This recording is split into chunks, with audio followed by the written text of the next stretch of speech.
ప్రశాంతతని గుర్తిరిగింది. అయితే ఆ తల్లి అడగడంలో ఒక విషయాన్ని ప్రస్తావన చేసింది. నాకు ఎల్లకాలముల యందు బాబాగారి సన్నిధానంలో ఉండను కదా, నేను వెళ్ళిపోతాను. అందుకని నేను బాబాగారికి శిష్యురాలను అనిపించుకుని వెళ్ళాలి. విడితే నాకేమవుతుంది, వారికి నాకు గురు శిష్య సంబంధం ఏర్పడుతుంది. అందుచేత గురు శిష్య సంబంధం ఏర్పడాలంటే వారి దగ్గర నేను ఉపదేశమును పొందాలి.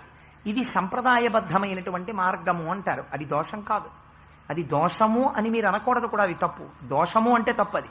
ఎందుకంటే మంత్రాన్ని ఉపదేశం పొందడం సంప్రదాయబద్ధమైనటువంటి విధానం. అది గురు శిష్య సంబంధాలు కాదు అని అనకూడదు, దాన్ని తిరస్కరించకూడదు. అలాంటి మీరు వైదికమైన సంప్రదాయాన్ని ధిక్కరించిన వారు అవుతారు.